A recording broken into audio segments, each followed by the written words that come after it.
We are live on radio in 5, 4, 3. And we are back, folks, here on the Michigan Insider on the Big 1050 WTKA, online at the Big1050.com. And that man they call the Prince of Zamunda is in the house. That man that is trying to get Tim Brando right is in the house. Crazy. Did you take him to see your tailor, DG? I have not gotten around to that, but I showed him a lot. Went a little prime and proper. And, Okay. It's really, man, I petition that you do the Ohio State game on Saturday. Can you do the Michigan-Ohio State game Saturday? Can we make that happen? Sam, I don't think that's how it works, but you know for a fact that's not how it works. Yeah, so. I do. But, you did the game and they scored 50 points. You put something in the water or something. Sam, for the last 4 years, 3 years, whatever it is, I have given all the answers. I have basically been the proponent for Michigan football. What did you think was going to happen when I called the game? I said, man, what did this man do to Michigan? You're welcome. What did he do? I said, man, DG, sprinkle some dust on him or something. The Prince of Zamunda has arrived, basically. But you went in there and gave him some plays, DG. Hey, man. You drew up something for him? Just relax, man. It was all the young men. Just give all the credit to the young men. All right. Well, folks, it is time for the Monday Morning Quarterback, brought to you by our friends at Grand Traverse Resort and Spa. No truer north. If you're looking for a getaway right here in the state of Michigan, there's no better place to go than Grand Traverse Resort and Spa. Ira said, Sam, there will still be golf in November, maybe even December. And Ira, we're only a few days away from December, and there may still be golf going on. I believe I should have checked before you asked me and put me on the spot, but golf is not quite over yet. You got to be kidding me. This is unbelievable.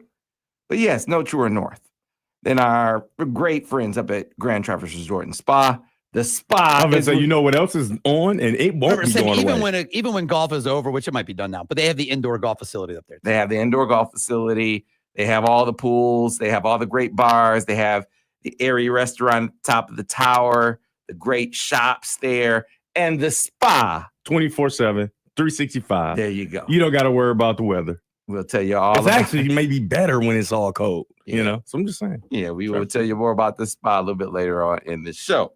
GrandTraverseResort.com.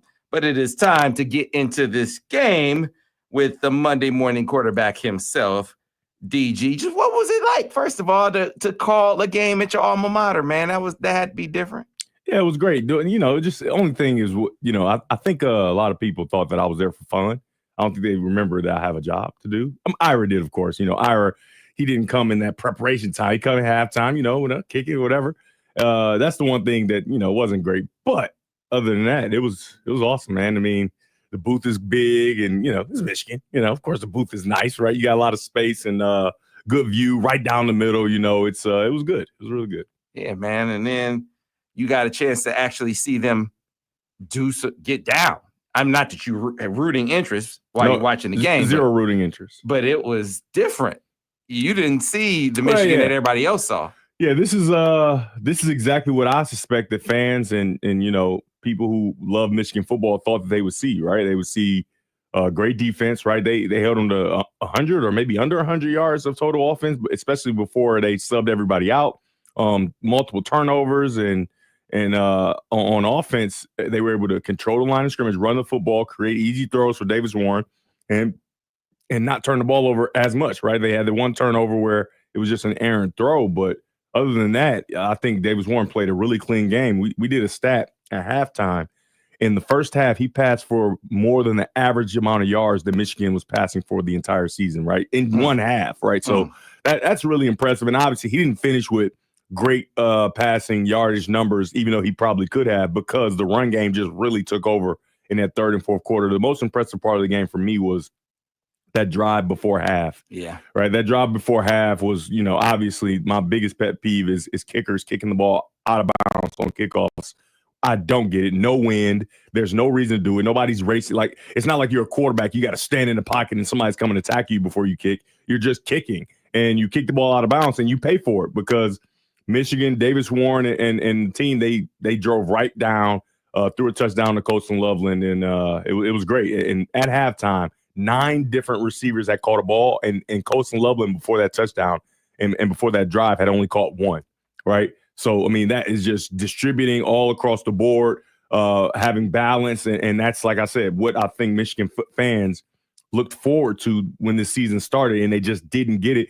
But if there is a time to get it right now to become bowl eligible on senior day, win for the seniors with Bryce Underwood in attendance, and then right before the Ohio State game. And it's no secret. I'm sure everybody's looking. Michigan beat Northwestern. Northwestern's not a bad team. Let's be clear about that, right? They outplayed Ohio State for a half. And that's usually how it is. They outplayed them for a half. They got a punt blocked, and so it made the score look a little different than it probably should have at halftime.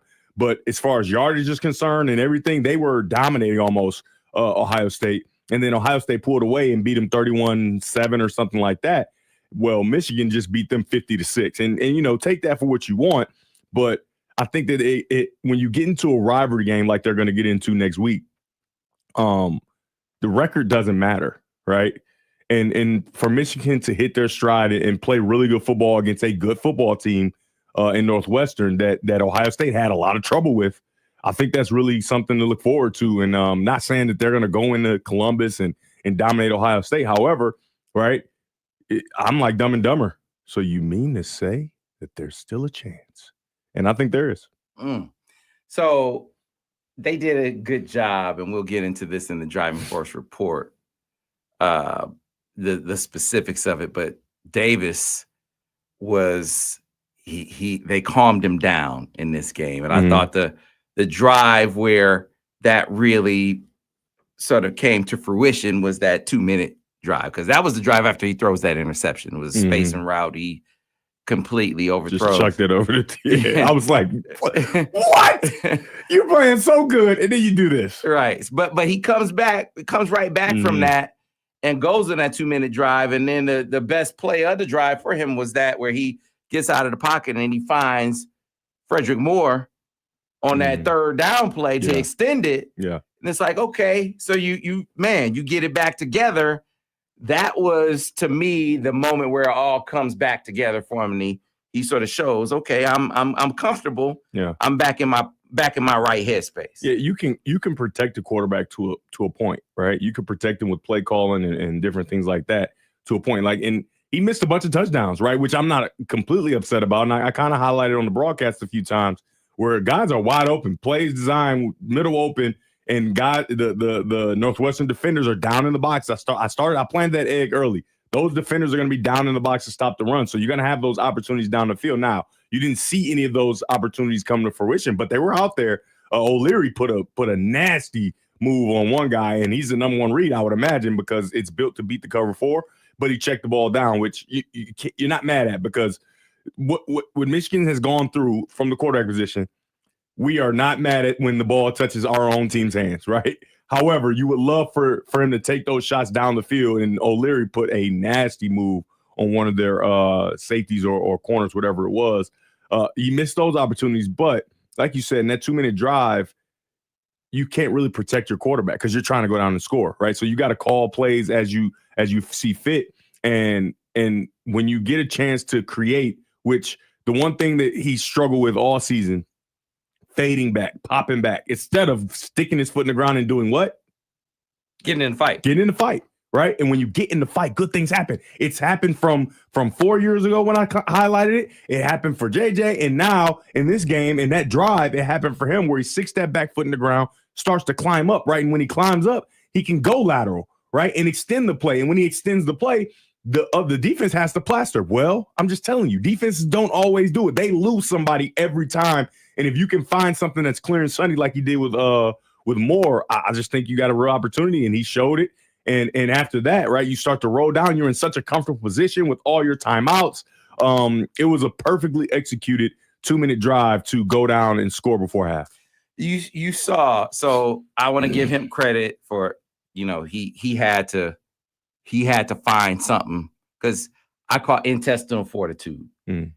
That Indiana game wasn't a good intestinal fortitude game for him, No. right? So between him and his coaches, they had to get something right. Yeah. His line in front of him had to get some things The right. interior did really well last yesterday. They had to get some things right. Saturday. And then what can you do from a play call perspective? What can you do from a protection perspective to help him be comfortable? Did you notice, man? They were like chipping every play. Yeah. Every play. Yeah, you have to. Like this was different. Like they would chip sometimes. This game, they were like, we gonna make sure you are totally comfortable. So that must have done something for him too. Like they're gonna do everything they can to protect me. They're gonna give me some chips all the time out here. Yeah, I think that's been the conversation with him to make sure that he can hit that back foot and get into the pocket, because like I talked about, it's not something you always want to do when the pocket isn't as solid as you want it to be. And when you have the idea in your mind that they're going to protect me, they're going to protect me, right? They're going to chip, they're going to do everything they can. Then you can have a little more comfortability when you're trying to climb into the pocket and make these throws. And I wish it would have given him the comfortability to hit some of those downfield throws. I wish it would have, but it didn't. It was like death by 1,000 cuts. Now, moving on to next week, I don't think that is going to be enough, right? I think controlling the ball is good. However, when there are opportunities, right, they're not going to be a whole bunch, and there's not going to be every play, and it's not going to turn into an air raid offense. However, when you get those shots, you have those opportunities to beat man coverage or cover 4 or whatever the case may be, and you have an open guy downfield, you have to throw it and you have to hit him. Yeah, the thing about this game is they're going to bring some heat. So you're going to have some opportunities. Yeah. Now, will you get in the fight and take those shots? Yeah. Yeah. And you got to think about this, man. As much as Ohio State's playing great, they dominated Indiana. They're riding clean, and they're about to go get their rematch against Oregon. It's a lot of pressure on them to win at home. $20 million, whatever it is, right? Whatever the money is, let's just say $70 million, whatever. You paid a lot of money to make that roster the best it can be. Caleb Downs, an addition to an already stacked roster, right? You go get a quarterback, a grown-up, a guy who's won a conference championship in another Power 5 conference, Power 4 conference, and there's no excuses, right? You add Chip Kelly, a head coach who was your head coach, and now he's been a head coach in the NFL, and he's a great coordinator, and now he's your coordinator, right? So the deck is stacked on all fronts, players, coaches, everything. You got the number 1 freshman in the world, right? Like, there is no excuse, right? And so when there is no excuse and so much expectation, right, that pressure bursts pipes, right? And you don't know whose pipe is going to burst. However, it's a lot of pressure on everyone. And for Michigan, there's really, I'm sure they have expectations on themselves technically, but there's no expectation, right? You're not expecting them to roll up in there and run duo down there, throw it every single play. No. Right, I'm not expecting them to drop back and just throw the ball all over, and Davis throws for 450 yards. No, the world, not a single human being, including Michigan people, is going to pick Michigan on any show, any national show, anything. Maybe Charles Wilson might, but other than that, there'll be one human on this planet that says Michigan for sure is going to beat Ohio State. There's no expectation. And when there's no, I was talking to Nard about this yesterday. When there's no expectation, man, you can get some good things can happen, right? And so I think that's the kind of rare air that Michigan is rolling into, where that's their real shot of like all the pressure's on them to be successful, and you're just coming off a nice 50-point game and ready to roll. Just get this dude to the 4th quarter. That's all you got to do, huh? Just get this dude to the 4th quarter and his butt gon' pucker. If it's a 1-score game in the 4th quarter, I don't think that they're going to be all right with that. I'm telling you. Yeah, it's going to be tough. It's going to be tough. Ohio State is going to be 4th quarter. Yeah. Getting to the 4th quarter. Yeah. He can't handle it. Can't handle it. Yeah. I'm telling you. We'll see. But if Michigan can get it to the 4th quarter, I think that that's something that is really conducive to the success of the football team. I'll just say that. I'll say that. Yes. That's easier said than done. I'm not telling you that it's going to happen. I'm just giving you the formula for Ryan Day. He said as much. Mm-hmm. He said, he just, he talked about it earlier in the season. These plays, and we just, we got to leave no doubt. You remember him talking about that? Mm-hmm. We just, we got to leave no doubt. And this point is we got to blow these guys out. Mm-hmm. Because you get in these close games. You almost lose Nebraska. Yeah, well, Michigan is making all these plays. Like last year, Michigan's making the plays in the clutch. Mm-hmm. That's because can't handle it in the clutch. Mm-hmm. You get them in that situation again, same thing's gonna happen. Even with the team on paper, Michigan, obviously it's the lesser. This is one of the most talented teams that we've ever seen. Urban Meyer said it. Mm-hmm. All these people have said it. On paper, Ohio State is immensely talented. Mm-hmm. I say everybody say you can see it. Mm-hmm. But man, the dude pushing the buttons, mental midget. Hey, I mean, I'm talking about I'm not talking about as far as smarts. I'm talking about as far as toughness, mental toughness. yeah, He's shown it. I don't know. He's shown it. It's none of my business. I know you can't say it. It's none of my business. I'm just saying whether it's him or any coach that has lost to a rival who the fan base puts all the weight on 3 times in a row. It doesn't matter if it's him or anybody. It's a lot of pressure. And that butt's gonna get tight if the game is close when it's not supposed to be, right? So, your claims may be true or they may not be true. However, whether they're true or not, it's not a game where you just can feel comfortable when the game's in the balance late in the game against a technically inferior opponent. All right, man. Get him to the fourth quarter. Get him to the fourth quarter. Get him to the fourth quarter. So funny. Get him to the fourth quarter. So just get him there. Just get him there. Get him to the fourth. Everybody get him to the fourth. Get him to the fourth. Start tweeting it out. Get him to the fourth quarter. You got him if you get him to the fourth quarter. Yeah. All right. We'll get you to start breaking down some of the technical aspects of what you saw, because you were detailing some things like you were saying during the game where you did a fantastic job, DJ. I tell you all this. Yeah, I go back and watch the games, I'm man. just asking, Chief. Getting ready for boy. Oh, that's how you always criticizing everybody, saying, man, you need to take everybody's job.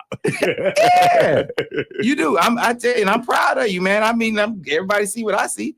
You are a star in the making. I be telling these not foxes, in the making, Sam. Just a star. You see the disrespect, Ira? You see him? He's just a star. Look at Sam's face, everybody. Look at his eyes. The eyes get big. You know he got something going on. Who's been saying that Fox needs to move? Here you go. He always trying to get everybody. Who's fired. been saying that Fox needs to move you up to the acre? Who's been saying that you need to be on the Michigan Ohio State? Hey, Devin, I think the guy is Sam. Where's Sam? Sam. Sam! Yeah, see, y'all don't know. I'm sitting in the press box before the game, minding my own business, getting ready for the game. Eating a sandwich, probably. And somebody comes yelling in the press. And now you got to understand, they say you can't cheer in the press. You're not supposed to be audible at all in the press box. Game hasn't started that. No. Let's be clear. It was like 2:45. Yes, but still. There is a tone. There's a rule and etiquette. Yes. Were those rules? I didn't see where those rules were posted. But they're not. There's an etiquette. There's a press box etiquette. Were the rules posted? No, they're not. They're not. But there's an unspoken. I ain't never been in the press box. I don't know. You've never been in the press box. I've been in a secluded booth. You walk in a press box every week. I walk through it. And I'm just telling you, everywhere else around the country, it's not like that. Everybody's having a grand time. There is a press box etiquette at Michigan. Say at Michigan, because everybody else, when you walk in, there's a press box etiquette. There's a decorum in the press box, right? Where everyone's speaking at a certain level. There's a professionalism to it. Sam, I'm the Princess Zamunda. So I was sitting in there, talking about sitting in the press box, speaking at a certain level. And then suddenly, as I'm sitting in my chair, scared the heck out of me, looking out, Sam, where's Sam? And someone's yelling at the top of their lungs. Who is that? And I'm looking back, and I know who it is right away. And I'm like, man, no, this dude is not yelling in the press box. Oh, yes, he is. Like we are in. I'm yelling in the press box like I don't know where you are, like you far away. Yes, I was. You yelling in the press box like we are at like not A amongst football game. like we. I'm yelling like we had a football game. No, you're yelling like we are like not in public. Like it's like it's just At us. a public football game. Like, come on, man. Come on, man. Sam, I can't wait we to in get another public. Michigan game. That's gonna be every single time. Like, you can't do this out here, Devin. Sam, if I get another Michigan game, that's the first thing I'm doing. Like, come on, man. Where's Sam? What are you doing? And then he got people running up in the press box at him. Like, you can't do this in here. Yes, I can. What was the lady who came up to you? Like, you can't do that in here. Oh no, coming in the booth. She started quieting you down. Oh no, she tripping. Like, So it was her fault because when we were leaving to go down to the field, we were just talking regular, not loud, just regular, laughing a little bit, whatever. Game hasn't started. And she's like, shush, shush, shush. I said, I'm sorry. Do you see this hat? Who the hell are you shushing? I said, you know what? Understood. I'll be back. I'll be back. And so when we got off the elevator, I spoke just a little bit louder, not super loud, but just a little bit louder. But then I thought, I don't think that was enough. I don't think she got who she was. I don't think she got it. So let me make sure she knows what time it is. Sam! Sam! Where is Samuel L. Jackson, two-strap Webb? The third. Where is he? And y'all should have saw Sam's face. It was the face of just terror. Show him your face, Sam. Them eyes got big. He leaned back like he was like this. He leaned back. Oh, no. He said, they in there. They in there. Just shut up. Yeah, man. Don't tell. When I tell you, it was not like, because you would have known if it was super loud because we was walking right past you were sitting. And she's talking about some shush, shush, shush. You shush. But now I'm gonna give you a reason to shush me now. Oh, man, come on, man. Sam! In the press box. Come on, man. What are we doing? I'm not about to be at no golf. I'm not no golfer. I don't know about no whatever. Now, y'all know me. Y'all know I can act a fool. I can get out.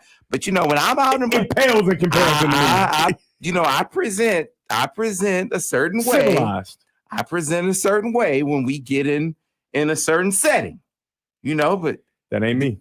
DG, that's like DG. Would I be me if I was acting like that, Sam? If I was acting like, let me quiet it down in this press box. That ain't how I live. And I bet she know now. Hey, next time she gonna say, that's fine. He can be much louder, so I'm just gonna leave him alone. I said, man. Sam! 2 straps! Oh my God. We got to get to a break. We late for a break. We'll come back on the other side with the driving force report here on the Monday Morning Quarterback on the Michigan Insider on the Big 1050 WTKA online at thebig1050.com. Clear on the radio. All right. That was the best day. That was the best. Seeing your face when you lean back off away from that desk, I was like, I can't, like, you was probably sitting there like this, just doing your little deal. And then the first time you heard it, you probably was like this. Oh my gosh, he's here. That was so funny. Man. Hey, I bet she won't shush me again. I bet you she won't. And then it's like shushing my people. Don't shush my people, man. What are we doing? Oh man, don't do that. I don't like that. I said this game ain't even started. They ain't doing nothing in here but talking and eating and crumpets and hot dogs. Ain't no work being done for real. Look at that. See that tower right there, Grand Traverse Resort and Spa. At the top of the tower is Airy Restaurant. You want a great prime rib? Airy has it. You want a great steak? They have it. Outstanding wine selection. And the golf courses are amazing. I can't wait to get back up there. Now, I won't say that I'm a great golfer, but I like riding across the golf course. Yeah, you're garbage at golf. How you know? You never seen me golf. You from Flint. What does that have to do with anything? That doesn't. Okay, answer my question. Are you garbage? This has nothing to do with being from Flint. It seems like you're jumping around. Are you garbage? It has nothing to do. Is it yes or no? With being from Flint. Are you that garbage? Has to do with the fact that I don't. How many golf courses were in Flint when you was growing up? Yeah, there's the Flint Golf Club. I said when you was growing up. That golf course is always. And how many times did you go? I used to park cars at the So you never grabbed the golf club there, basically. We should mention though, Willie active professional golfer is from Flint. There you go. Thank you, Mr. Weintraub. Appreciate it. What about Sam Webb? Man, stop hijacking the promo. Grand Traverse Resort and Spa has all these great amenities, from airy restaurant at the top of the tower to all the great bars, to the spa, to the pools, the indoor pool. And you know what? One of the great things they like to do, they have the outdoor jacuzzi. That is great, even in the winter. Bet you never did that, DG. That's an outstanding thing to do. They have the shuttle that takes you to the casino at Turtle Creek right down the road. So many great things to do up at Grand Traverse Resort and Spa. No truer north. So when you're looking for a getaway right here in the state of Michigan, think no further, go no further than our getaway, our escape right here in the state of Michigan, Grand Traverse Resort and Spa. Get up there, grandtraverseresort.com. Again, that is grandtraverseresort.com. All right, DG, when you come back, we're going to get to the driving force report. I got to ask you, man, when you got ready to get into that Ohio State game back in, what was that? That was a 13. Nobody really gave you guys a shot. Mm. Thank you. What was I wish I knew remember what the line was, but the odds people were talking about the odds in pretty much the same vein, weren't they? They weren't giving you, were you at least over a 2-touchdown underdog, weren't you? Heading into that game? Contrary to popular belief, players in the game don't know about that stuff. I mean, maybe they do now, but I never knew one time about betting odds of our game and what we were favored or what we were underdogs. I mean, you would see, like, if we had a night game, we would see like the shows pick who's going to win. But as far as like the you didn't know how favored you were. I knew they didn't think we were gonna win. That's it. See, me, even if I bet on stuff, it's win or lose. I don't know about all this many times, this many scores you're gonna win by, all that. It's either who's gonna win and who's gonna lose. And that's not smart betting. That's why I don't bet. So you didn't know that y'all were supposed to get blown out. I mean, I can imagine that people would think, because they were really good, right? I can imagine people thought we would get blown out, but like, that's not something you think about. Because first of all, you think you're always going to win, right? Like some teams are much better than others, right? But you don't go in thinking, oh yeah, we're supposed to get blown out in this game. It's like, what? So in that week of planning, was there, the board just come in, it's like, hey man, I got all kind of, did he come in with like, we're coming back, guys, stand by. All right, we'll get into this in the conversation.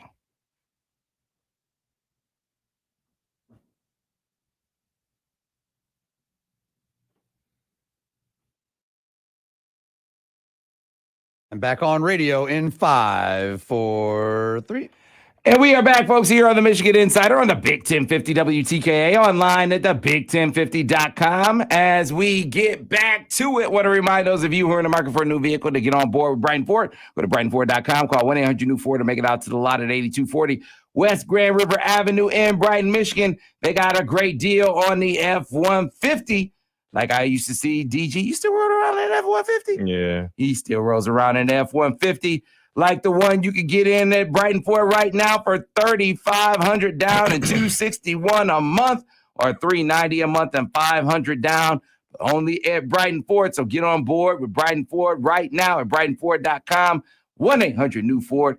Make it out to the lot right now at 8240 West Grand River Avenue over in Brighton, Michigan. So it is time for the Driving Force Report from our friends over at Golden Limo, proud supporters of the NIL endeavors of many Michigan student athletes, including Zeke Berry, who continues to do a great job. Mm-hmm. He is the brand ambassador for Golden Limo. He made a great pass breakup in the end zone. That was after he gave up a deep ball, which he was where he was supposed to be. It was an impossible catch. Yeah, he just didn't locate the ball, but he was in good position. He was in perfect position. The ball was thrown 3 yards short, and the dude slid and stopped. I mean, you can't do nothing about that. Yeah. But Zeke is doing a great job playing a corner. Makes you think corner should be his position. That's difficult to go from. You always hear corners going back to safety. you don't hear safeties going down to the corner position, and he is playing very well. Yes, he Maybe is. he just didn't need all the stuff to worry about. He needed to see one guy and do his job, and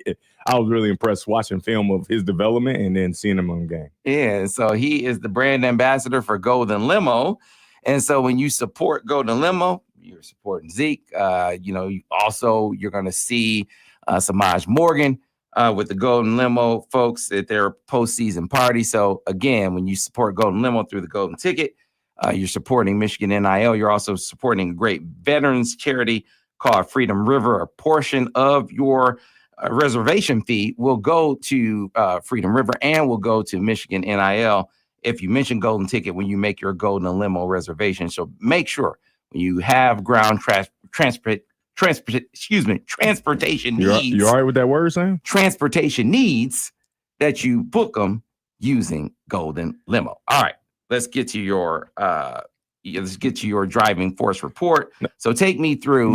Before we start, I just got to address something because people keep saying I done blocked a bunch of people, and I do want to keep blocking people, but I also want to give them a chance to just shut up and not get blocked, right? So this person is saying on the broadcast, I talked about Makari Page really stepping up in his leadership. And so what people don't understand is, first of all, you talk to the coaches and the players, and however he's playing physically, which I didn't say he was playing good. I said that he's voted a captain in his leadership, right? The ability to speak out, because he's just not a guy that talks, right? And then people just keep tweeting me, oh, Makari's not playing good and saying stuff like this.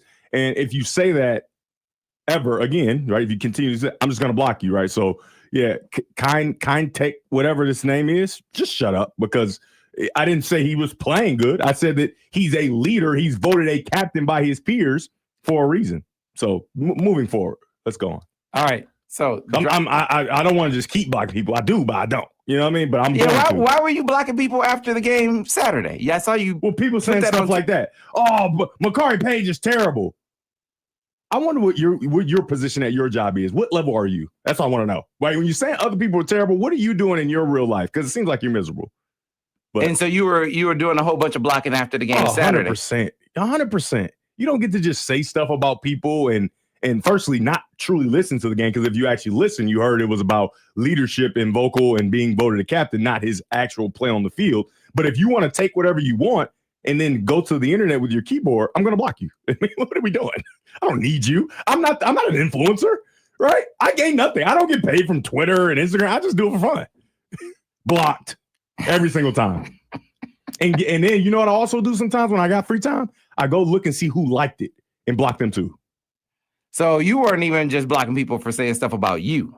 Yeah, I don't play the game of just talking crazy about people. I don't like that. Like one dude thought he was gonna make a joke about somebody's mama because somebody said, "Man, my mom really loves it." I'm like, "Yeah, I love people like your mama." Like, what I do it for? People who don't quite know football, but they get to learn by watching. He's like, "Hey, yo," like trying to be blocked. You're trash. First of all, it wasn't funny. If it was funny, I love funny stuff, but it was garbage. I didn't even smile. And you trying to come with this man's mama. I don't know his mama, but I just know if you trying to come at my mama, it's going to be an issue. You know what I mean? So, of course, you get blocked for many, many things. Obviously, coming at me is not an option. However, I'm not letting you just come at people all willy-nilly, because that means you don't have no respect and you'll do the same to me. So I'm going to just block you ahead of time. All right. Driving force report. So looking at Davis, this was a game where he was better than he was against Indiana, but you said that you saw some things in this last game that you're like, there were some pieces of this contest that, there was, wow, there was a touchdown there that he left on the field, and there was some. So what did you see during the game that, man, I want to see him grab that in this game versus Ohio State, that he left that on the field here, he left that on the field there, that you feel like is attainable? Another step that maybe you want to see him take that is not unrealistic for him to take in this next step, in this next game versus Ohio State? Well, firstly, I think it was the best game he played, even with the interception, right? Because the interception can be fixed, right? He sails the ball over his head. We know he can make the throw, right? He just made a bad throw, and that happens from time to time. But the ability to drive the ball down the field, possess the ball, accompanied with that 2-minute drive, I think this was the best game he played. And there were times in the game where he was inaccurate, right? And you didn't really have to pay for it. And there are times in the game where he would check the ball down with opportunities down the field to throw touchdowns. And that's the improvement I want to see. Now, the improvement that we saw, and I think the bye week was vital for him, was instead of getting to his back foot and because he would do this weird thing, and I don't know how he started doing it, but I have to think the 7-on-7 age is what makes you do this, right? Not just necessarily not being comfortable in the pocket, but it's just that kind of fluid thing that you do because in 7-on-7 through when you're growing up, there is no pressure, there's no pocket, right? You don't need to stay within the confines of a blocking scheme, right? And so he would do like a kind of a pop back, and for shorter quarterbacks, obviously popping back gives you better vision as well, right? So it could be a combination of all those things: 7-on-7, being shorter, wanting to see downfield, and maybe not wanting to be in the mix with pressure in your lap. And so the one thing they said that he worked on tremendously in quarterback drills during practice and individual was hitting his back foot and climbing into the pocket, which you know how we call it, getting into the fight, right? Hit that back foot and climb into the pocket, right? And start to make decisions. I don't think there was one time where I saw him hit his back foot and pop back, right? Or pop just standing there, right? Every single time it was hit the back foot, read as you're dropping, and then climb into the pocket for the most part. And then one time on that 2-minute drive, he had too much pressure, and he did a nice job of retreating, not under pressure, not panicking, because he knows that he's going to get close and leveling on a shallow cross. So he retreated, drew the defense in almost like a screen and threw it to him. And so when you see that, right, accompanied with him climbing and getting into the fight, you're like, okay, that's real improvement. The bye week was important. However, the pressure is going to be a lot more immense this week, right? So can you still do that with immense pressure and guys that are coming that have lost to you 3 times in a row, and it just doesn't happen at Ohio State? Right, their senior class has never beat Michigan, so it's going to be a different kind of deal here, right? It's going to be a more violent deal. It's going to be more aggressive. It's going to be more intricate, right? You didn't see Northwestern use much movement, right? Which we saw Indiana use the defensive line. They used a lot of movement to confuse the offensive line of Michigan. They couldn't block it. Well, we didn't see Northwestern steal that plan and use it. Maybe it's just not a part of what they do. But you understand Michigan is going to take everything that you struggle. I mean, Ohio State is going to take everything you struggle with and try to use it against you with much better players. So can this trend continue? I think he's got to work really hard this week and say, hey, I'm going to be battered and bruised for this game, but I got to give it everything I got. And even if I get so beat up that I can't even play the bowl game, forget it. I got to do this for Michigan and make sure I continue with this improvement. What do you remember about the preparation for that game in 13? I didn't go to class. I can tell you that. Didn't go to class. I really didn't. I basically slept in the building. I didn't sleep in there, but I stayed in the building watching film, trying to figure out because you got to think about it. You got the whole season now. You got all the film, right? You know exactly what they're going to do, right? And, we always had a really good plan. Like even 2014, if Drake Johnson doesn't get hurt, they going to have problems because they couldn't stop him. They couldn't stop him and then me off of the play action, different things like that. Obviously, 2013, we took it all the way down to the wire, right? And in 2012, remember, we were winning at halftime. Yeah, Drake. We were winning at Drake Johnson. Mm-hmm. And in 2012, we were winning at halftime, right? So we've always had a really good plan against Ohio State, and not to toot my own horn here, but dynamic quarterback is a big part of it, right? You got to make plays. So plays like we saw from Davis Warren to Freddie Moore has to be not every play, but it has to be more frequent, right? It's going to happen because you're going to get pressure, right?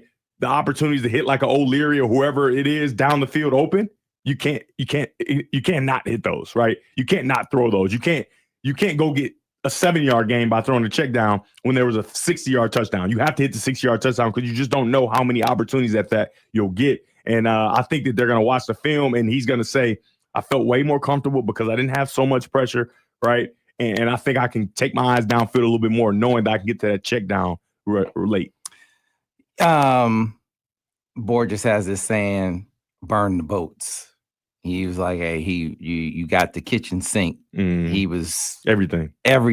Yeah. So could you feel that from him during the week? Yeah, but no. He was pretty poised. I'm not gonna lie. He was just like, we're gonna kick their ass. Yeah, we got him. And the game plan, everything felt normal to me. Like we had our screens, our throwback screens. We did all that stuff all the time. But he was really adamant, like, we're going to kick their ass. And I'm just like, yeah, I think so too. But I mean, why are you so happy? Like, you're not playing. Why are you so juiced up? You know what I mean? But I think he called the game of his life, and it was fun. It was really fun. If I don't break my foot, we beat them going away. Period. If I don't break my foot, we beat them going away. Because even if we go down all the way to that 2 minute, that two-point conversion, if I have my legs, they're finished. They couldn't do nothing with me. You remember it. I mean, they could, and we couldn't do nothing with Braxton. That's what I'm saying. It'll probably still be close and whatever. But if I have my legs at the end of that game, oh my goodness, night. I probably would have had 7 yards of offense if I had my legs for the whole second half. But it's in the past. You said how many yards? You said 700. Probably 700. Yeah, because I was running all over the place. I was doing my thing, and so. But it's over. I'm in the booth now, and and now it's Davis Warren's turn to carry the torch. 700 yards. I mean, I had what five something. Mm-hmm. Yeah. So, I'm just telling you, without a broken deal, for a whole half. 230, past the 230 on a broken deal is what we're saying. 230 after a broken, Yeah, the only thing we don't have is them carrying you down the field like Byron Leftwich. That's the only thing we don't have. And I'm so tough. I walked. You're right. I lifted it down. I said, oh, no, get off me. I'm good to go. Maybe they should have carried you. I know. Maybe I ought to have a little more left. Right? And people don't even realize this. I ran a Q power. That's why I was mad about that 2-point call. But I ran a Q power to get the first down on the drive to go win the game. On a broken foot. Warrior. Yeah, they should have carried you. Warrior. They should have carried me for sure. They would probably carry me if we won. If we get the 2-point, but it's in the past. Davis, right. It's your turn. It's your turn, Davis. Do your thing. Yeah, that's why. I mean, if it got the man playing with the broken foot, that tells you what the Ohio State game is all about right there. Oh, yeah. All right, listen, we're gonna have the MMQA for the people who are with us on Facebook, Twitter, and YouTube. For the rest of you on the radio here on the show. For the rest of you on the radio, we gotta depart. So, folks, thanks for listening. We have to sign off now, and we'll see you tomorrow here on the Michigan Insider on the Big 1050 WTKA, online at thebig1050.com.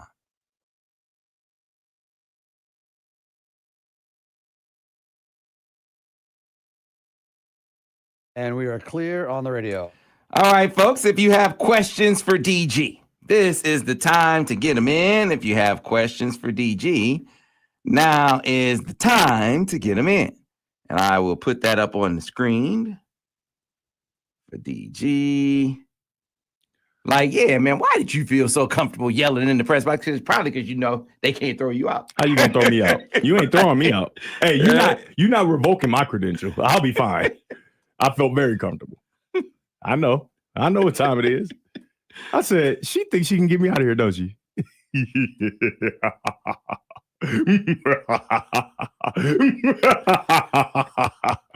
I should be in a evil laughing competition. I've seen that. They have those. I think I'll be all right.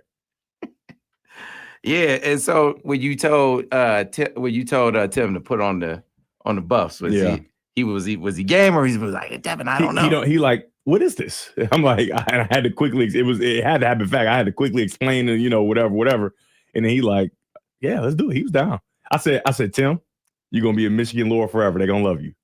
He like, and that's how you get Tim to do whatever you want. You said they're gonna what? All right, here we go. It was fun. It was cool. He's like, yeah, my wife is gonna be wondering why am I wearing sunglasses? You kind of outside a little bit. We outside and we inside. We in the booth. He kept them too. Since you have my package, right? You have my care pack that you're supposed to have. I let him keep the gold pair and the blue pair. So I'm still waiting on my package because I see you on Mondays, but you just never give me my package. Damn. I know you left it again, right? Yeah, because you've been wearing it on the weekend. I have not been wearing your stuff. I have not been wearing your stuff. Coffee. He been wearing my. Not been wearing your stuff. He been wearing my stuff on the weekend. I have not been wearing your stuff to the club. First of all, I can't fit your stuff. Number one. He been tucking it in and having a lot of slack. He been tucking the shirt in, having a lot of slack like back in the day.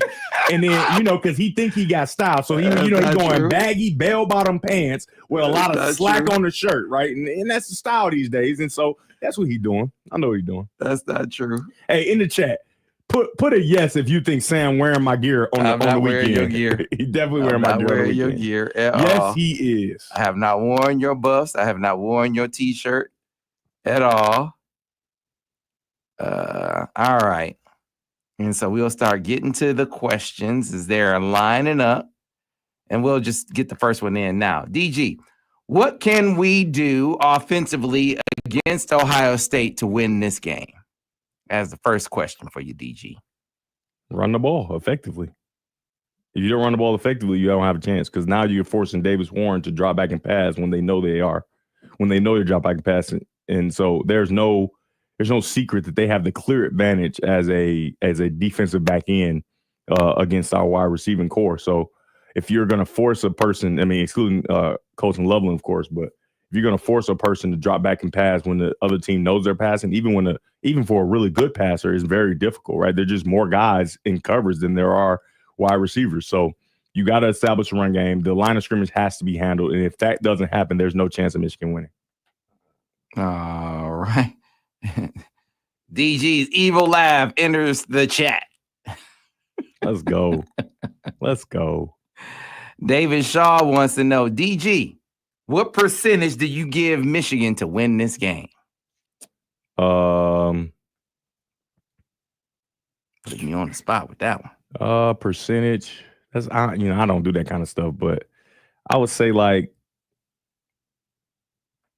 60 is wild. 35%. 35% for sure. That's what I say. Man, that's higher than a lot of people. Yeah, because it's a rivalry game. So you gotta take all the how good you think teams are out, right? They have a chance just because firstly, they've owned them for the last 3 years, right? So they have kind of a mental kind of hold. And the second a ball bounces away that Ohio State doesn't anticipate, right, that'll start to creep in, right? And if that creeps in, rivalry game, a lot of pressure on you, right, that gives you a big chance. So I would say 35. I mean, that's not great, right? If you're a betting man, you say, yeah, you got 35% chance to win $1 million. You got 35% chance to die. You're not going to pick the 35% chance to die, right? You know what I mean? That's just not enough. All right. Let's get to the next one. A lot of super chats from Elisha Bowman. All right. Good morning, guys. Good to see the father and owner of Northwestern.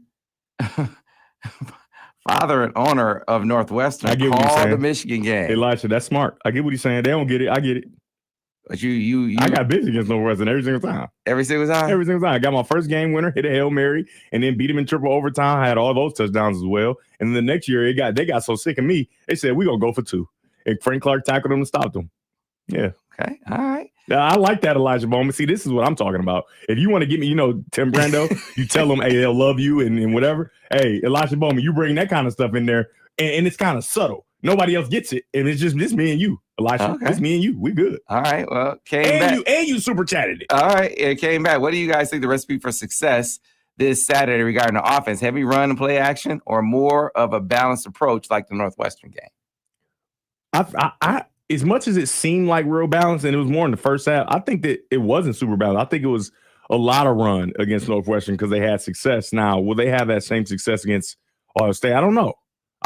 But I think the balance is always good, but I think it should be a balance where it is not 50-50. It's more, I'd say 70-30, right? 70% establishing the run, because also you want to keep an electric offense off the field, right? So if you're throwing in completions and things of that sort, you don't get to possess the ball long enough and they get too many opportunities, right? So I think it should be 70% running the football, and then you start to mix in the pass, the play action, and just like any other team, Ohio State has soft coverage from time to time. And when you have that opportunity, you got to hit those layups as well. All right. Next question comes from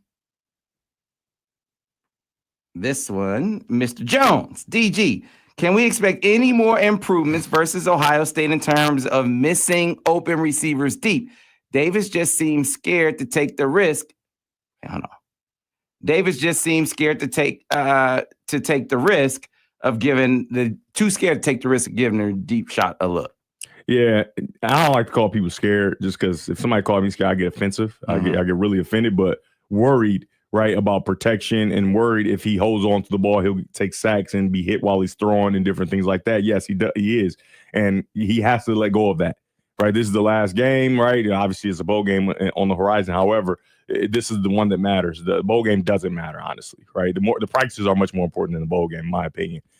So he has to find whatever it is within himself, the intestinal fortitude to say, okay, I'm going to give these deep shots a chance. And when they're designed to be open and they're open, I have to throw them. I have to throw them and I have to complete them. Now, that's a little bit of pressure. However, you can do it freely knowing that there's no true overarching pressure to win this football game. All right. Next on the and I want to say one more thing before you put something up. Everybody on the chat, we love you. I don't know how many people are in here, 3,000 people, right? So it's probably like 130 Ohio State people because they just so happy after getting their butt kicked 3 years. I need everybody to go, and everybody that was taking shots at Sam over the Bryce Underwood thing, you need to go blow I'm talking about spam their Twitter up. And are you going to apologize? Are you going to be a man? Are you going to apologize? Are you going to apologize? Are you going to be a man? Because they were, scam Webb. He's this, he's that. He don't know nothing. He just putting stuff out there. And Sam sat back. And so when I got an issue, Sam jump on people for me. And Sam got an issue, I jump on. So as a family, right? We talked about this chat being a family. We need to make sure that we go jump on these people because Sam sat back and took all those shots, just arrows and bullets, and he wouldn't say anything because he didn't ruin it for Michigan. Meanwhile, all these goofballs are trying to sabotage, right, by putting out fake reports and different things like that. And Sam, Bryce Underwood better come because Sam made this report, blah, blah, blah. Well, he came. Now what? So I think I need everybody in the chat as a family. You know who the people are. Find their Twitter and blow it up. I'm talking about they shouldn't be able to see nothing. Blow it up all day if you got free time. And even if you don't, right, get fired about it. No, don't get fired. Don't get fired. But when you get free time, blow it up and request apologies. And this is where you really get them. Are you going to be a man? Are you going to be a man and stand up when you were completely wrong? And I'm sure they won't, but I just want to put that out there. But go ahead. All right. Next one is. Oh, this is a good one. Miss Jones, DG, did you say on the broadcast Sharon was calling plays? Did you say that? No, I didn't say that. Okay. You paid $4.99 to get that one in. No, I didn't say that. He trying to get something going. I ain't got nothing to do with the who's calling plays or whatever.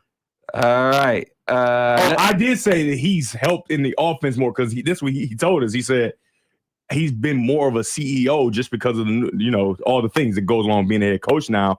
And when he was a coordinator, he could just sit and watch ball and didn't have to do anything else, right? And so he said, but this week, trying to become bowl eligible, getting ready for Ohio State, all that, he said he's been able to die. He's chosen, even with the Bryce Underwood thing going on, he's chosen to really dive in and put his hands and fingerprints on it a little more. But that doesn't mean he's calling the plays. Right. But yeah. Right.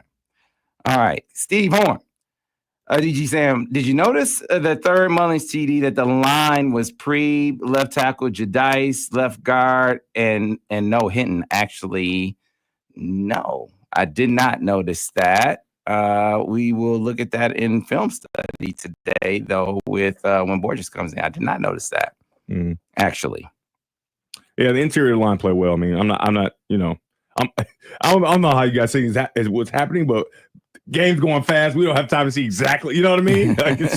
And by that time, by his third touchdown, they're dominating, right? So I'm not looking to see, who is it this time? You know what I mean? It's the interior played well, and it allowed for Khalil to really get opportunities. And even when they didn't block stuff well, he just had did a really good job of making contact and just running through contact to make sure he gets the first down or whatever necessary yardage needed. Like his first touchdown, he shouldn't have scored, right? They met him 2 yards before the end zone, but he powered his way through and made a great, really nice play. So, and everybody knows my affinity for Khalil Mullins, right? First of all, his attitude as a young man, right, and his development. I just love to see guys who, in my opinion, weren't very good, right? And it wasn't because he wasn't capable. It was just because he hadn't played the position at this level and he was a linebacker and whatever. But see somebody really improve, right, and have a great attitude about it and play the way he's playing. He deserved that game on senior day. You got the people fired up. What? Hey, man. Hey, so hey, Malachi said you would think Sam Webb was my kinfolk for how I was defending on Twitter. Appreciate you, Malachi. Hey, Malachi, we need ats. We need to at people, and you need to get all your boys to at them. We need ats. We need to make sure it gets directly to the people it needs to, not just you willy-nilly tweeting. I don't know how many followers you got, but we need you. We need it in there. You know what I mean? Don't just defend them all openly. You need ats, right? At so-and-so. You know what I mean? But I love that you've been defending old Sam because Sam, I'm telling you, man, he's from Flint. And when people was talking crazy about him, he did not say nothing. He didn't say he ain't even been to me. And he was going through other stuff too that people don't know about with his family and all this. And he just was, I'm proud of you. And you say you're proud of me a lot. I'm proud of you because Devin wouldn't have been like that. Devin would have been, just saying, you just. Hey, this one was funny.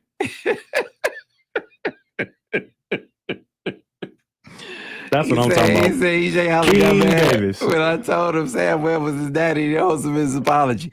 Hey, I should give you a free subscription. You should.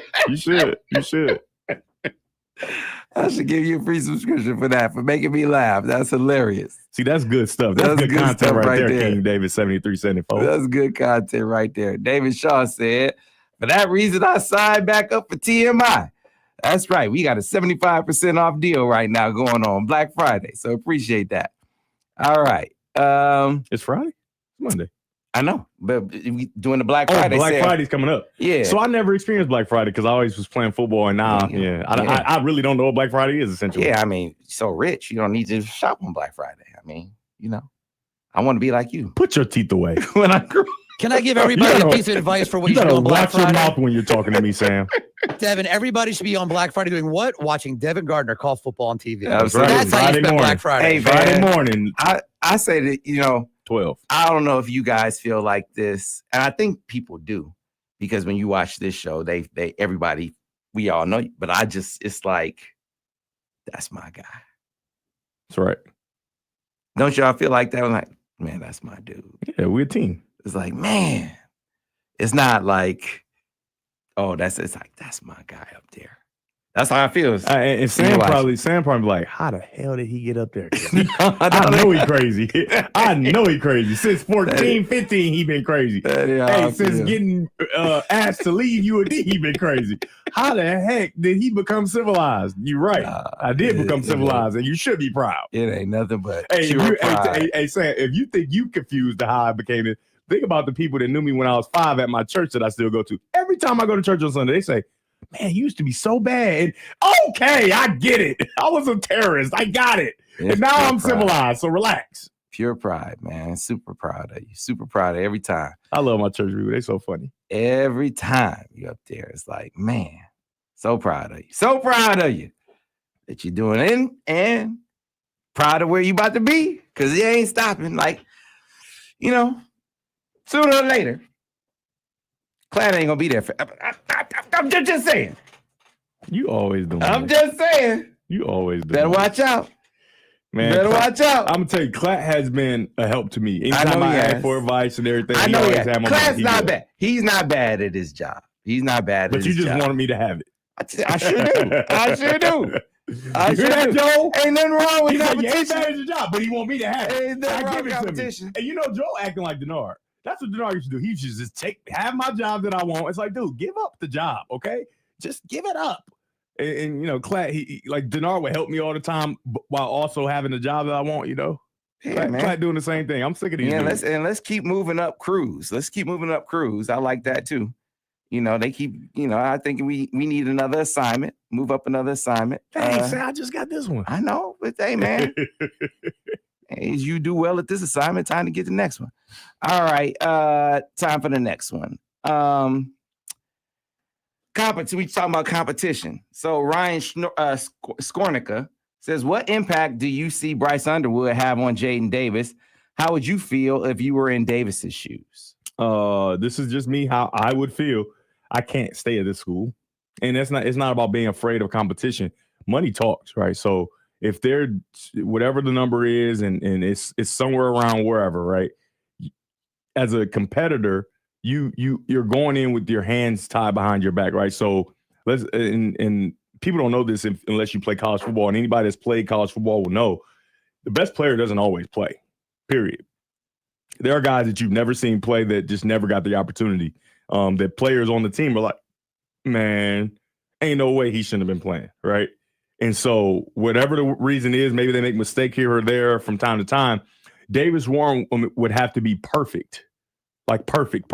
Like not like he would have to be so perfect that they just say, yeah, I know we're giving this money to this kid, but we got to play this young guy, right? We got, and I just don't think that's going to be able to happen just because Jaden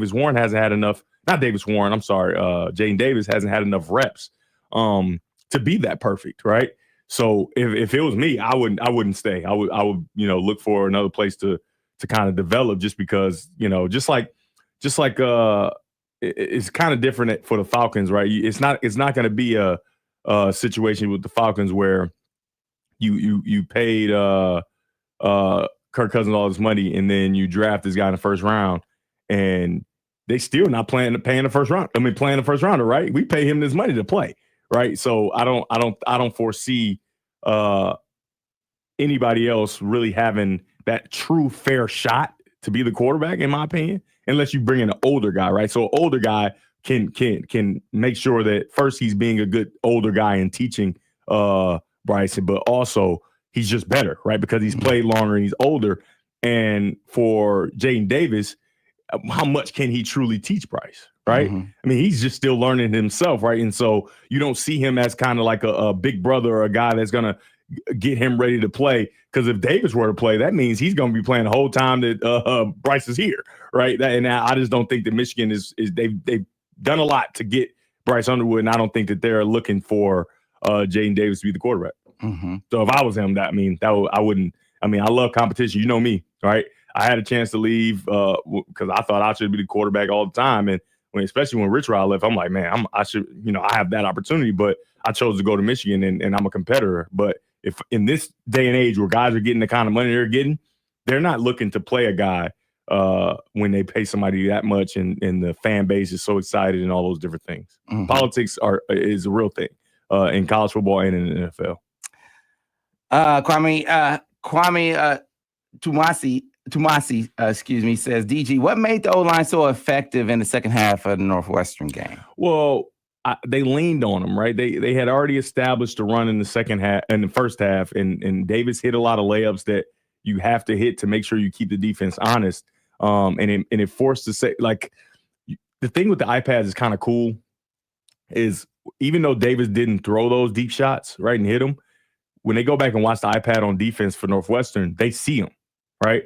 So it's like, hey, coaching point, hey, we can't allow this, because if we allow them to create big plays, we got issues, and right. And for Northwestern, they only play with 6 in the box, so they don't have enough to just with 6 without adding those safeties in really stop the run, right? So you got an opportunity to get clear double teams to the second level. You got an opportunity to get clear pin and pulls where it just wasn't difficult for the offensive line, in my opinion, and they showed a really good ability to create a new line of scrimmage every single time. And I highlighted it a lot of times on the broadcast. These are big holes where guys aren't getting touched. That's why you saw Donovan have great success, right? We know when it's blocked well, he can hit his head on the goalpost. And so they had that success just because of those deep shots that weren't hit. I think that the Northwestern defense saw them on film and said, hey, safeties, just don't be so quick to trigger. And when those safeties are quick to trigger, they don't have those extra guys in the box, and now you can run effectively.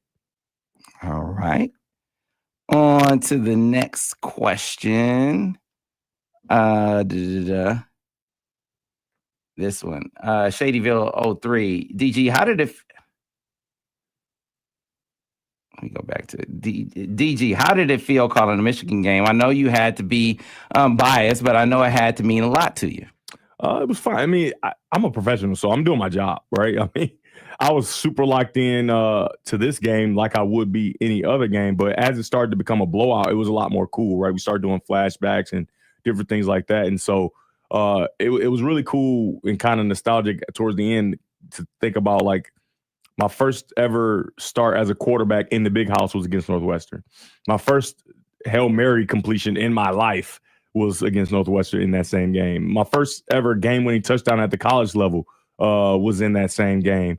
And then, the success I had moving forward the next couple of years against Northwestern, albeit at Northwestern, but it was really cool. And then they did some really cool graphics and different things like that. Like out of the open, they did like this really cool me walking around the stadium with highlights kind of splashed in. I thought that was sweet, man. They need to send it to me, man.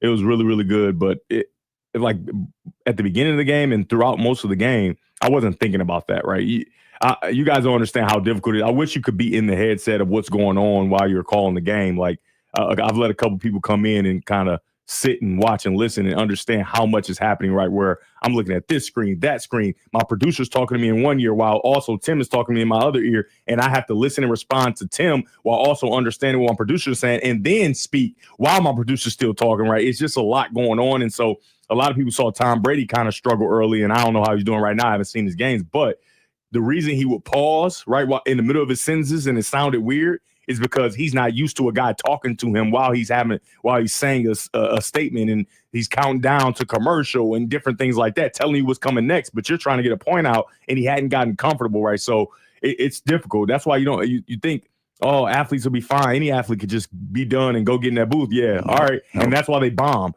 because when that producer starts talking to you while you're talking, and it's interrupting you because you now can't hear yourself talk. You're only hearing him. And so you don't even know if your voice is coming out over the air. It's a difficult thing. And so that's why I think that's why you have quarterbacks most of the time, because quarterbacks deal with so much, right? During games and understanding what coverage is happening, what the offensive line is supposed to do, where is he supposed to be lined up, blah, blah. So many different multitasking things. And so when you get to being in the booth, it's like, okay, it's different, but I'm used to multitasking and doing everything and still being able to perform at a high level. So I think that's why obviously, and quarterbacks know a lot about the offense and the defense, obviously. But that part of they're interrupting you while you're talking. And so everybody thinks like we get there at game starts 3:30, get there at 3:15, we jump on TV and start doing it. It's so much prep and different things. I don't have time to think about the nostalgicness or whatever of me playing at Michigan. I have a job to do, and that's why I was able to be successful and do it well. And then after we can have fun and bask and all that kind of stuff. But at the time, I wasn't thinking about, oh man, I'm home, I get to do this. It's like, no, not I get to do this. First of all, I'm supposed to be here. I believe that truly. And so I'm going to do my job. And then, afterward we can have fun with it. Yeah, man, it's an art. Yeah, people don't get it. And everybody think they can just jump in. And it's almost disrespectful, but I like it because, all right, go ahead. You'll see. Well, see, I think it's an art to it because, you got some fans who don't understand this art, but you got some players who don't understand this art. I have no idea. Right? Because the fans it's some fans who are disrespectful and some players who are disrespectful. The fans who are disrespectful don't understand how much work it takes. Preparation. And then you got players who don't understand that, man, just because you know ball don't mean you can articulate it. Don't mean because you got to think about it. There are not a bunch of people watching that are hardcore understand football fans. They think they do, but they really don't. But most people are just people watching a football game, having fun. They just want to watch the football game, right? They don't know a 3 technique from a safety. And they're just like, we just want to enjoy the game, right? So you have to cater to people who know football, right? You got to teach football and get on that level, but you also have to get down on that level of people who just don't understand football and don't really care to understand. And for me, I think the best thing I've done is a lot of times people who don't care about football have started to care after listening to my games. It's like, fantastic. Hey, I want to learn football now. It's fun. Yeah. Like, football is a lot more fun than I thought it was. It's not all boring and whatever. And it can be on a simplified level, right? So that's the skill that I think I've developed, and that's the skill that I think that is really allowing me to be good.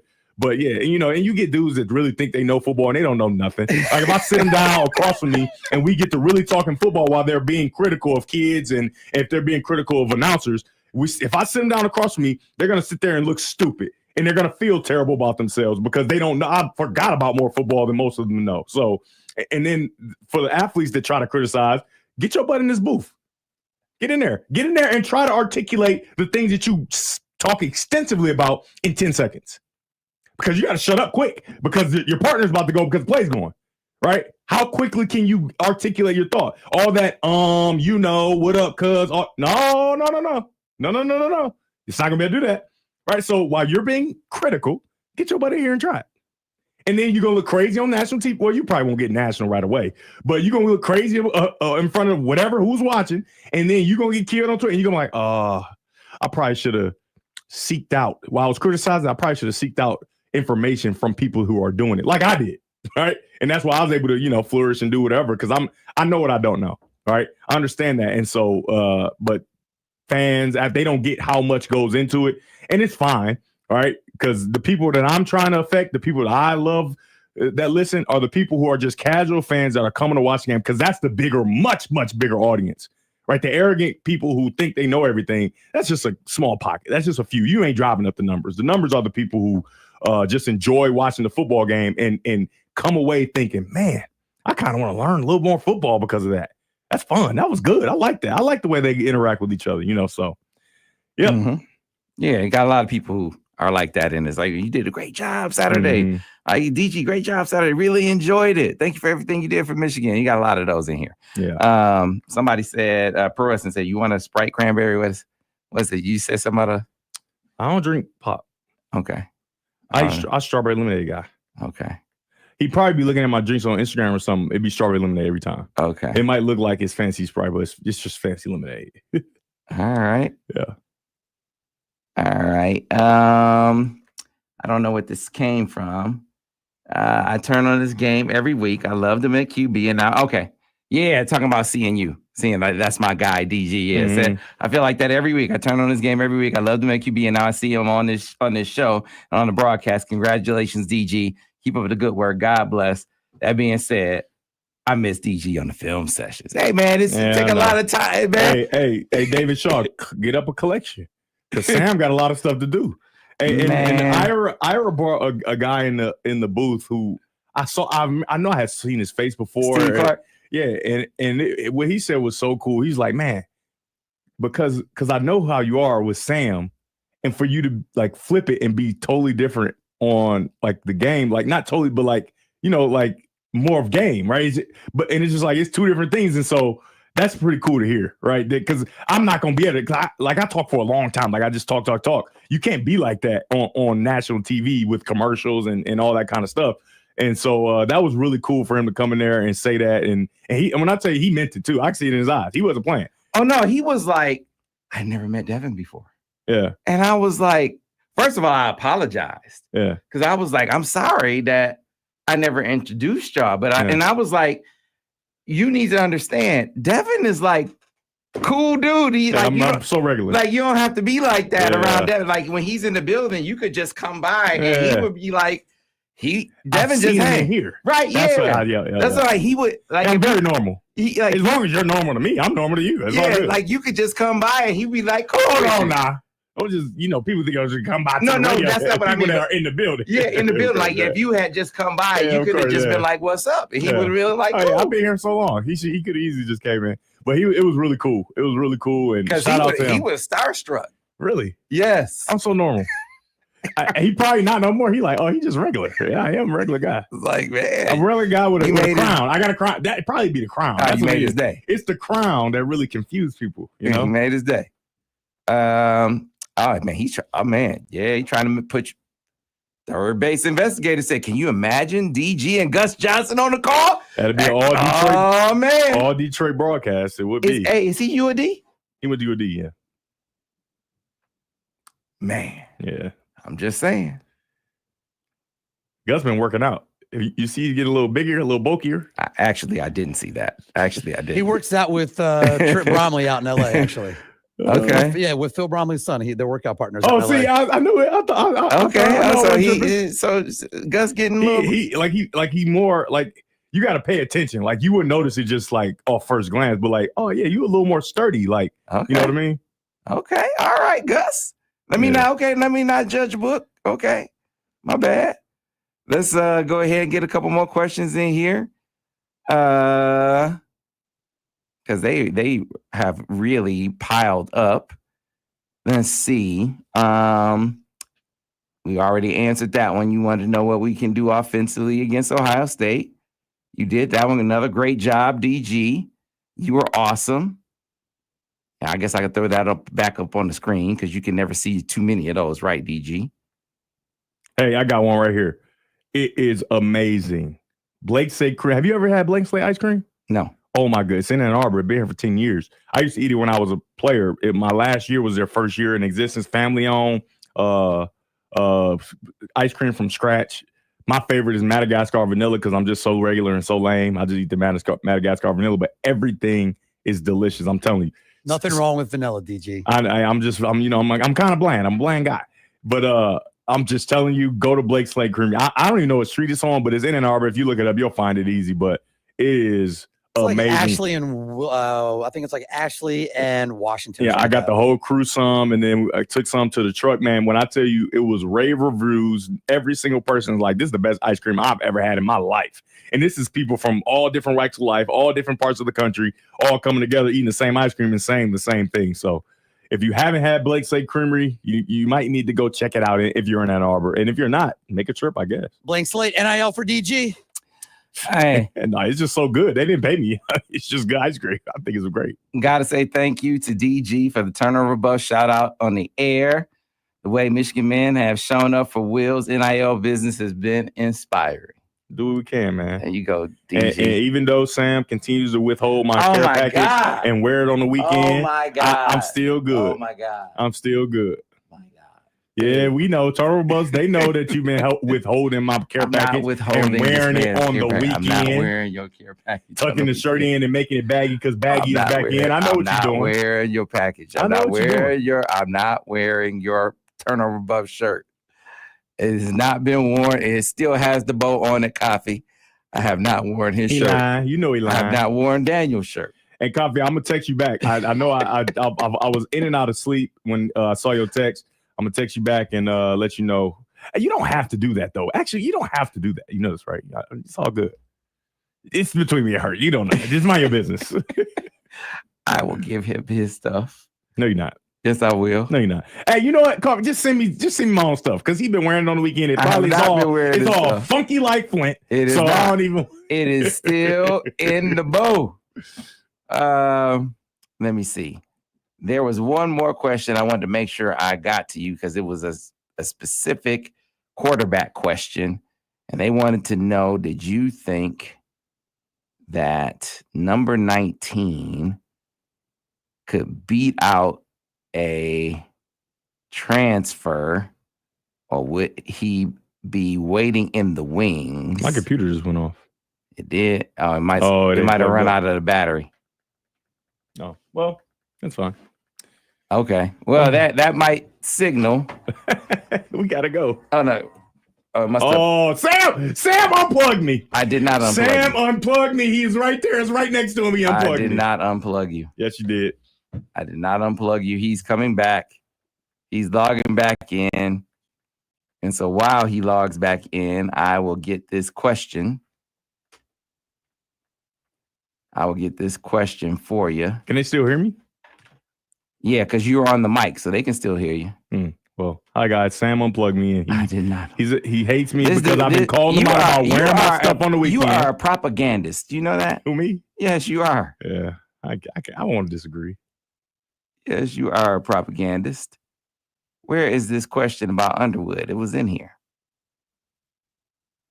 Because I know people have been asking you multiple questions about Bryce Underwood. All right, that was the first one. You got that one in. All right, where is the next one about Bryce? DG. All right, he is coming back in the room right now.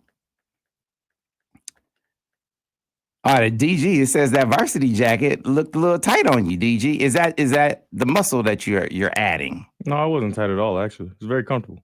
Oh, okay. It was baggy back in the day because, baggy was in. Kind of how like it's back when you be wearing my stuff on the weekend. I got my varsity jacket super big and I could not fit it back then.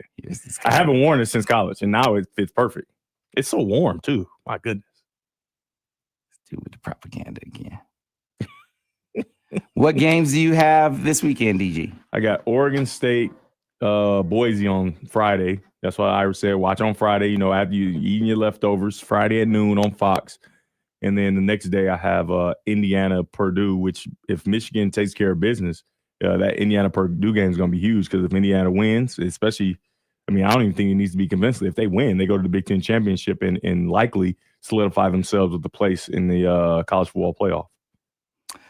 All right, DG. So several questions about whether you think Bryce is a day one starter, or is Michigan gonna get their starter in the portal? I have no idea, right? I am not the person that thinks freshmen are I haven't looked at a freshman quarterback and said, yeah, he can save a program. Now, I've seen freshman quarterbacks that can go into really good rosters and perform well. But as far as Michigan's roster right now, I don't think that there's a freshman that can go in and completely change the fortunes, especially with all the pressure they'll be under to perform well with the money they're getting. So if I were the coach, I would go get an older guy, right? So you can sit and watch and understand how to play. And maybe even you play later on as the season goes on and some of those garbage time games, you get opportunities. But just putting it all on a kid's shoulders is fairly difficult.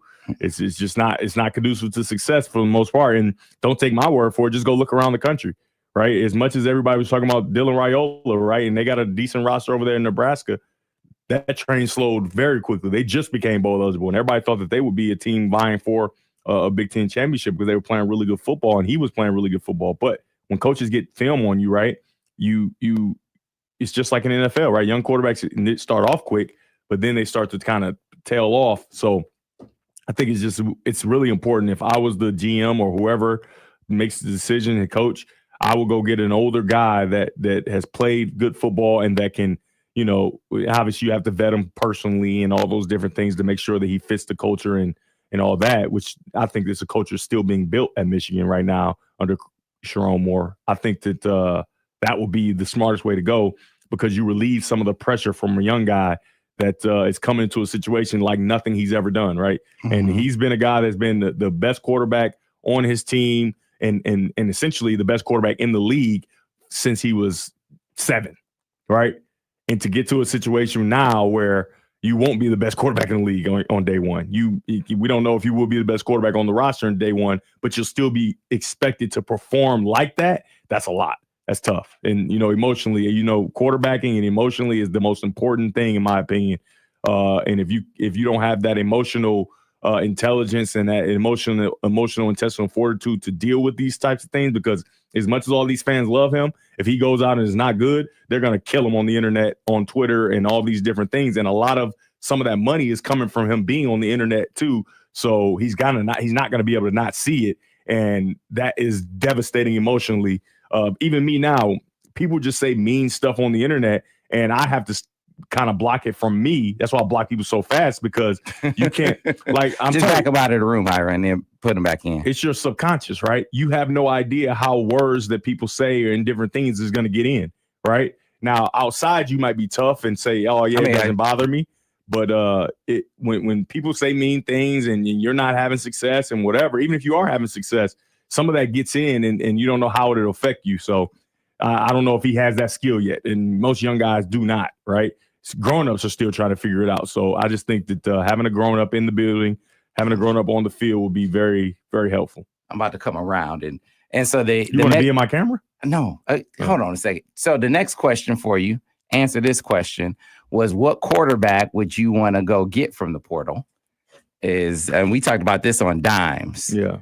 I know we went into this. What quarterback would you want to go grab from the portal? What I was saying is take him completely. There you go. I like Brendan Lewis at Nevada, and I like John Mateer at Washington State. And I'm a little biased, but those are guys that I saw up close. I've studied their film because I had their games. John Mateer has 40-something plus touchdowns on the season, and he's like top 3 in the country. Like he is everybody's gonna be vying for him. And people don't understand. He is a dynamic runner, right? His passing game has continued to improve, and he's pretty good. He's really good, actually. Yeah, but his running game is something special, right? He's a much better runner than most guys in the country, and I'm talking about he's a powerful runner, and he's learned to protect himself. Early, he was just running into people, and I was just like, dude, when I had a meeting with all like, guys, you got to stop running into people, right? You got to protect yourself some. But he's special, and then for Brendan Lewis, he's got a big arm, and he's just I'd say he might be just as good. He's a little different version of a runner, but he might be just as good as a runner at Nevada. So those are 2 guys that I've seen and kind of gotten a chance to look at up close that I think will fit Michigan and would be really helpful to the development of Bryce. Yeah, that just knocked me out. Whatever happened just knocked me out. So I'm going back in now. I don't know. That must be something with our internet up here in the building, Ira. I don't know that. It just must be something with the. It's got to be the internet in the building. It's the internet in the building. Hey, Colt. Hey, listen. That's not my igloo. I didn't bring an igloo in here. That's Sam always trying to freeze me out. That is the internet in the building that is giving us issues. Let's see. I'm gonna be. This is really wild. I don't know why this has been. Yeah, it's one of those days. Apparently on Monday, and Devin, it's not that cold in here today. Come on, man, it's not that cold in here today. Hey, I don't know how cold it is because I've been warm the whole time. But I respect that was the hat you were wearing when you came out on the field in your video on Friday night. There's no way I wasn't wearing my hat when it's cold outside. There's no way, Ira. There's no way. This is my crown. How are people gonna know that I'm the Prince of Zamunda without my crown? This is crazy. All right, I am gonna go. We're gonna take this one last try just to be able to at least sign off the show with one more deal, and I think this will be it here. All right, we're gonna try. Fingers are crossed. See if technology won't fail us one final time. Yeah, there we go. I can get in this one last time. Hey, look at that. All right, give us some close, and we can close out with a couple more questions real quick, and we can get on out of here. And we can call it a day. Hey, if anybody knows anybody in Metro Detroit that needs turkey for Thanksgiving, giving them out at Voyager College Prep today, 3:00. Okay. Let your people know if they need assistance, they need a free turkey. Come on down and get in line, and I'll be giving them out today with the young go-getters. We'll be giving out turkeys with Fogle Financial as well. So that's outstanding. DG, if you were going against Michigan, what would your game plan on defense against them be? I feel like they will try to sell out to the run and force Warren to see if he can beat them with his arm. I would do a ton of. I don't think they would need to sell out. I would do a ton of movement with the defensive line, right? Twists and games will be my whatever, and then in the back end, I will be a heavy two-man. I would play heavy two-man, two safeties back, with a man-to-man underneath, and just allow my front four to twist and do everything they need to do with the linebackers in position, and see how that works, and then try to pivot from that if Michigan can respond offensively with the offensive line and the quarterback. When you say Buckeye Scoop trying to hack me, what do you mean they trying to hack me? Try to hack my Twitter? What are they trying to hack? No, saying that's what all the technical issues were. Oh, I got you. Probably. I wouldn't put it past them. I wouldn't put it past them. That sounds like something they would do. I got you. All right. Well, folks, I think that is going to be it for the Monday morning quarterback session. It has been a long and eventful one. We appreciate you guys and all your great support. It has been a great year up to this point. DG, parting shots, my friend. I would say, don't get blocked. Oh, what? I thought you said my parting shot. Yeah, your parting shots. Oh, yeah, don't get blocked, right? Don't be disrespectful. Respect the craft. Respect, just respect everybody, right? Lead with respect, right? If somebody, like, think about when you're doing your job, right? Whether it be you're a football player or whatever, announcer. Imagine if people would just come in and just talk crazy to you about how you're doing your job or whatever. Just imagine that. Just imagine that anytime you want to get really fancy with your fingers on the internet, just imagine that. And know if you put your job on the internet and you talk crazy to me, I'm not going to block you. I'm going to go talk to your job and tell them the stuff you were saying. Right. So if you're going to say crazy stuff, don't use cuss words and vulgar, racist slurs and stuff like that. If you're going to talk crazy, don't do that, because I'm going to look and see where you work. And I'm going to say, hey, is this something that your company represents? And I'm going to try and get you fired. So don't do that. DG, you see anything from the OSU defense wise that they did differently from the film you watched back when you played them? I mean, I haven't watched OSU. Okay, I haven't watched them enough, like that, because I haven't had any crossover with them, not that I know of. So yeah, we're going to obviously Borges has watched every game. Of course. Of course, he's a degenerate and he has nothing else to do. Yeah. Al Borges has watched every Ohio State game. And so we are going to have an extensive Ohio State discussion on the breakdown shows with Al and Vance for sure as we get deeper into the week. Looking forward to that. Looking forward to getting with them a little bit later on in the week. And then we will talk a little bit as we get into dimes as well. Maybe get into the preview. Maybe talk a little Fresno State, Colorado State. We ain't talk about that right here. Did they play? Did they play? I ain't. Well, make sure you check that out. I will. Make sure you check that out. Just saying. Anyway. All right, folks. Yes. Yeah. It looked exactly like I thought it would. They the same team, 28-22. What? But who was the argument? They're the same team. Fresno way better than Colorado. Shut your mouth. But who won the game? I'm not trying to hear that. But who won the game? What was my argument? Who won the game? What was my argument? My argument was that they're the same team. Who won the game, sir? Who are they? Who won the game, sir? Are they the same team or not? Sir, who won the game? Actually, Colorado State 7-4. Who won the game, sir? Who got a better record? Who won the game, sir? Who has a better record? Sir, who won the game? Who has a better record? Sir, who won the game? Who has a better? We beat USC. Sir, who won the game? Who has a better record? Who won the game, sir? Who has a better record? Sir, who won the game? Sir, who has a better record? See, a lot of injuries the whole time. A lot of injuries for Fresno State. So are we just going to do this till next Monday morning? We go, hey, he already know. One team had a lot of injuries, but who won the game, sir? Who has a better record, sir? Oh, my God. You don't want to answer the question. You don't want to answer the question. Sam's about to get blocked. Are you going to answer the question? Who has a better record, sir? Colorado State has a better record. Okay, in Fresno But the State reason why Fresno State is where they are, injuries is what derailed their season. No, they were bad the whole time. Oh, my God. Okay. Both teams were bad the whole time. They were. I mean, I don't know what we're talking about. And still wound up beating Colorado State. But anyway, we need to get on out of here, folks. We appreciate you guys, and we will see you next week on the next edition of Monday. Wait, what do you mean?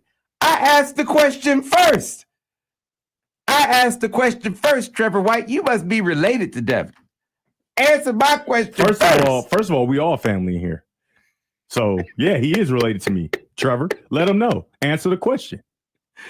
Man. All right. Happy Thanksgiving. We got to get on out of here. We'll see you guys next week on the next edition.